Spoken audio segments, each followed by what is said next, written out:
Pra të nderuar, kemi ndjekur kështu një këngë shumë të bukur, një klip të realizuar në formën më të mirë të mundshme të këngës Moj Drenush, të sjellur kështu në ritme të modernes ose bashkohores nga DJ Dati, të cilin kemi nderin që sot ta kemi në emisionin ton për të folur për këtë projekt dhe jo vetëm. Përshëndetje Dati, mirë se na erdhe. Përshëndetje Ariana, faleminderit shumë njëherë për ftesën për këtë emision mrekullueshëm. Faleminderit. Faleminderit që gjithmonë na nderoni. Fillimisht ju përgëzojmë për punën tuaj, për klipin, duke ju dëshiruar shumë suksese në të ardhmen. Faleminderit. Fillimisht cili ndi ideja që këngën Moj Drenush ta sjellni në ritme të modernes? Si ide këtë këngë kam pas qysh shumë më herët ta përpunoj, jo që është e keqe kënga, original verzioni, domethënë është perfekt për kohën atëherë kur ka qenë punuar kjo këngë, është në formën më të mirë që ekziston. Është një këngë shumë e mirë të cilin e kam përdorur gjithmonë edhe në përdasme, edhe në mbrëmje të ndryshme. Mirë po, ka pas raste kur e kam vërej që kënga ka nevojë pak edhe për një dinamik më të madhe, për disa elemente tjera të futen në këngë, që të përshtatet pak edhe me atmosferën e dasmave, pasi që më shumë jam i përqendruar në dasma. Edhe ashtu në të formë shumë spontane lindi ideja që unë ta bëj një përpunim të këngës, ta provoj se si do del, po në fund rezultati doli shumë i mirë. Shumë i bukur. Në fakt, kënga e mrekullueshme dhe klipi i punuar në formën më të mirë të mundshme, unë e theksova më herët, ju ka marrë shumë kohë, shumë mund realizimi i klipit? Videoklipi është realizu për një ditë, mirë po na u kanë dashur orë të tëra, prej në ora 9 mëngjes deri ora 9 mbrëmje, domethënë pa ndërprerje, mund të ketë ndodhur 2 herë ose 3 herë kemi pauzu nga një kafe me pjesë pak diçka sa kemi hangër. Për ndryshe afër 12 orë, domethënë intensivisht kemi punu me videoklipin, pa ndërprerje, edhe jemi mundu me gjetë ekipin më të mirë që të ketë një sukses më të madh videoklipit, përputhet edhe me stilin e këngës, dhe besoj që ja kemi dalë në fund. Sigurisht. Me kë keni bashkëpunuar për ta realizuar këtë këngë? Fillimisht, ideja ka qenë e imja që të ketë një videoklip më të thjesht, më simbolik, mirë po duke u konsultuar me disa kolegë, me disa këngëtarë, shok që i kam, DJ kolegë që i kam, ata më preferuan që ta bëj një videoklip të nivelit më të lartë, pasi që kënga ka dalë shumë e mirë, edhe është gjëna që të ketë një videoklip të thjeshtë. Edhe ashtu vendosa që t'i telefonoj Benjamin Kurtishit, cilin edhe përshëndes, është një profesionist shumë i madh, pra produksioni Galaktika, edhe me ndihmën e Benjaminit arrita që ta realizoj videoklipin, besoj që në formën më të mirë, edhe fajtor kryesor ishte Benjamini. Për këtë sukses. Po. Më një thatë, çfarë ke dashur të ruash nga ajo origjinale dhe çfarë ke dashur të ndryshosh në ritme moderne në këtë klip, në këtë këngë? Po, originaliteti kësaj këngë është instrumenti i çiftelisë. Po. Edhe sigurisht që edhe teksti, po edhe melodia, se ka përpunime që minimalisht ndryshojnë edhe melodinë. Mirë po jam mundu melodia që t'jetë 100% e njëjta. Mirë po të futen edhe ma shumë instrumente tjera, përveç çiftelisë, që të bëhet kënga ma dinamike, sidomos nga pjesa në fund, sigurisht edhe e keni dëgju, ka dhe disa instrumente tjera tradicionale, popullore, tonat, të cilën e bëjnë edhe këngën edhe më dinamike, që të krijohet një atmosferë edhe më e zjarrt në për mbrëmje, në për dasma të ndryshme. Kemi bërë një kombinim edhe në fund kjo ka dalë. Besoj që kjo këngë do të jetë hit i kësaj vere dhe njëkohësisht edhe në përmbrëmje të ndryshme gazmore siç janë dasmat apo hengje tjera, sepse i ka të gjitha ato elemente, qoftë popullore, qoftë ritmike. Megjithatë, keni hasur vështirësi në përshtatjen e, le të themi, tekstit apo të këngës tradicionale në atë moderne, ose ishte e lehtë, sepse megjithatë është një këngë e cila është dëgjuar edhe më shumë?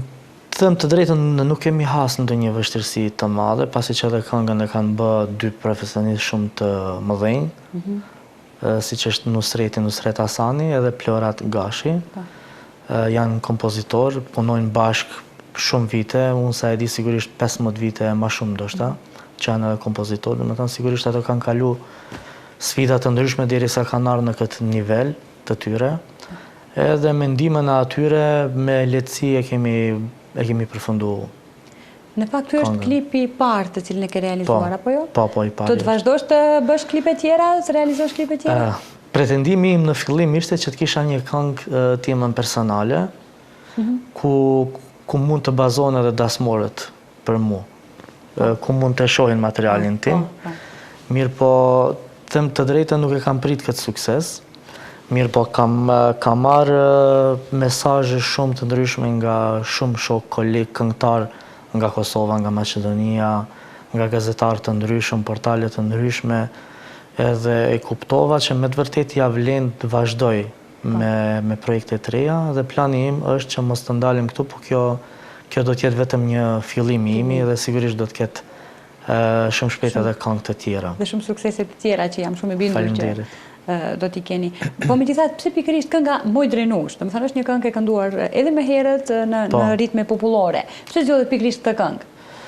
Po nuk ka ndonjë arsye konkrete, arsye të veçantë, po thjesht si këngë, si melodi më ka pëlqyer gjithmonë, edhe ajo e thjesht është arsyeja. Gjatë gjithë karrierës tënde mund të thuash që ky është suksesi më i madh që ka arritur deri më tani, të realizosh një klip të kësaj këngë kaq të madhe? Them të drejtën, po. Po, mirë po nuk do të ndalim këtu, besoj që do të vazhdoj në të ardhmen edhe më shumë, me punë, me intensitet edhe më të madh. Gjatë gjithë këtij klipi, cila është pjesa, le të themi, më e rëndësishme që për ju është më e bukur apo që ka lënë më shumë mbresa tek publiku, ndoshta veshja ose vajzat me veshje kombëtare? Po, jemi mundu që ta bëjmë një kombinim të stilit modern dhe të stilit tradicional, po edhe faktikisht karakterizohet edhe me këtë pjesë kënga, videoklipi.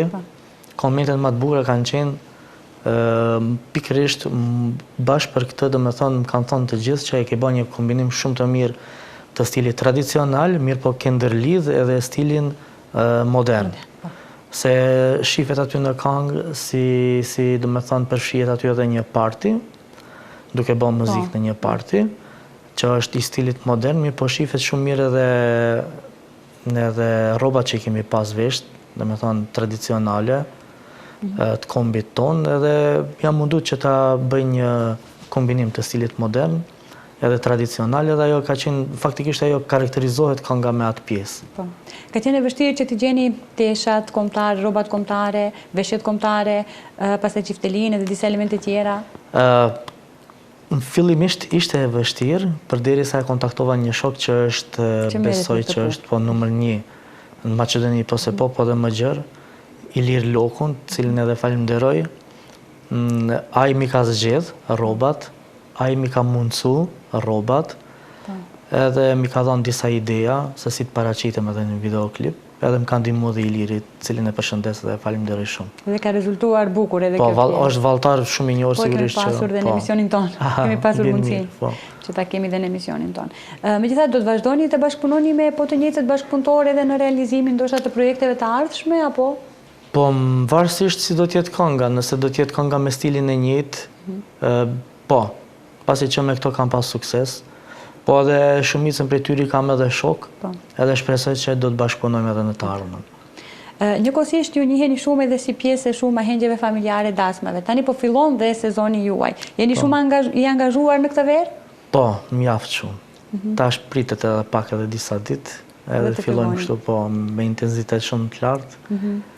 Çfarë kërkohet më tepër nëpër dasma për të qenë kryesori në atmosferën e një dasme? Po, kryesisht dihet pjesa e këngës popullore me motive të dasmave. Mirë po kohës fundit dasmat dallojnë se ka shumë dasma që në fund kërkojnë që të ketë një pjesë edhe zbavitse, këngë zbavitse, gjysore, një orë gjys, varësisht se sa ka çfarë mosha ka prezent në dasa. Mirë po ka raste kur kërkojnë edhe muzikë moderne edhe shqipe edhe të huaj. Kështu që do më thënë ajo e bën dallimin me dasma si kanë qenë para 15-20 viteve. Edhe tani se si kërkojnë dhe çka kërkojnë. Këndë nga ana e Pollogut jeni prezent në për ahenjë familjare? Them të drejtën po, mirë po jo sikur në Shkup. Jam i përqendruar më shumë në Shkup. Pastaj kam edhe dasma edhe në Tetov, Gostivar, po edhe në Kosovë kam. Mirë po shumicën e dasmave i kam në Shkup. Dallojnë preferencat e publikut, për shembull në Tetov, në anën e Pollogut, në Shkup, në Kosovë? Po dallojnë. Në Tetov edhe në Shkup nuk dallojnë edhe shumë, po është lartë ai stili i njëjtë, mirë po ka qytete të ndryshme ku komplet, do me thonë, sidomos Toskët dhe Gegët, edhe pse kam pas shumë pak në Strug, Pres, Mbrëmje, mirë po kam has vështirësi pasi që kanë komplet një tjetër stil të muzikës popullore shqipe, edhe sigurisht që është pak ma problem. Kurse kjo pjesa Shkup, Tetov, Gostivar, Kosovë, sidomos, do me thonë parafërsisht është stili i njëjtë, repertori i njëjtë. Ju personalisht një lloj të muzikës ose zhandrin më tepër preferoni? Unë jam më shumë i përqendruar në stilin tipik shqip popullore. Nuk, do me thonë, shumë pak, tepër shumë pak, minimalisht, ndonjëherë e përzi me stil të muzikës shund, ose talava. Mundohem maksimalisht përqendrohem muzikën e pastërt shqipe popullore, që kanë qenë edhe para 15-20 viteve dasmat, këngat e vjetra shqipe popullore, pasi që kemi mjaft repertuar material shumë të mirë, si popull në shqiptarët, kemi edhe këngëtar të vjetër, të cilët kanë repertuar shumë të pasur me muzikë të dasmave të ndryshme, kështu që edhe unë jam i përqendruar më shumë në muzikën e pastërt shqipe. Ka pasur ndonjë rast që ju ka ndodhur ndoshta gjatë karrierës tuaj që do donit ta ndanit me publikun, qoftë në ahengje familjare, qoftë në mbrëmje rinore, qoftë moment i bukur ose i sikletshëm? Po, me pas, ka pas mjaft shumë, po për momentin së më kujtoj ndonjë konkret, po ka shumë që s'di ku të filloj. Ndoshta ato përgëzime që vinë nga ana e publikut, dasmorëve që janë të kënaqur me punën tuaj, kjo është më e bukura. Mund të jetë një ndër momentet e bukura që... Po sigurisht se në këtë rast, personazh kryesor është publiku ose dasmorët. Edhe kur ata janë të kënaqur me punën që e bëj unë, sigurisht që unë në fund dalë edhe 10 herë më shumë se ato i kënaqur. I kënaqur, sigurisht. Cilat ishte porosia për artistët e ri, këngëtarët e ri, ata të cilët duan të merren me muzikë, çfarë duhet kenë parasysh? Të bëjnë klipe kështu që edhe dëgjojnë edhe shiqojnë, dhe jo vetëm klipe që shiqojnë realisht. Po, e mira e kësaj është se më herët nuk i kemi pas mundësi, mirë po tash teknika është mjaft e sofistikume, edhe këngët, përveç që mund ta dëgjosh një këngë të bukur, mirë tha e ti, do më thënë mund edhe ta shikosh njëkohësisht, edhe e dëgjon, edhe e shikon videoklipin, edhe faktikisht kënga me njëherë të vjen sikur edhe për 100% bëhet edhe më e mirë, kur e ka dhe videoklipin. Kurse porosia ime për rinin është që mos t'i humbin traditat, mos të kalojnë shumë në muzikën shund, ose në muzikën, fatkeqësisht në kohën e fundit dëgjojnë shumë edhe muzikë agresive, me tekste të ndryshme banale. Porosia ime është, do me thënë, që të përqendrohen më shumë në muzikën e pastër shqipe, do me thënë edhe atë zbavitse. Mirë po me tekst normal, si që kanë qenë tekstet edhe më herët, tekste artistike. Bukura, edukative. Po, edukative, po. Sepse në të shumë të në rasteve janë pikërisht këto tekste të këtyre këngëtarëve, artistëve apo klipeve që bien edhe shumë fenomene destruktive pastaj në shoqëri. Po, shumë e vërtetë, po. Kështu që le të ndjekim këngë të bukura, siç është klipi juaj, të cilin e keni punuar me shumë përkushtim, me motive shqiptare, tamam. Po. Ne të falenderojmë shumë dati që sot ndave nga dita jute për qenë pjesë emisionit tonë, e dim që do të kesh një sezon të stërngarkuar, kështu që faleminderit që ndave kohë edhe për neve. Faleminderit shumë edhe juve për ftesën, ishte kënaqësi. Faleminderit. Nderuar shikues, ka qenë dhe kjo pjesa me personalitetin e dytë për ditën e sotme, ku kemi folur për një klip të mrekullueshëm që mban titullin Moj drenush, e të sjellur në ritmet moderne. Ju vazhdoni që ndroni dhe më tutje me ne, rikthehemi pas pak në pjesën e fundit.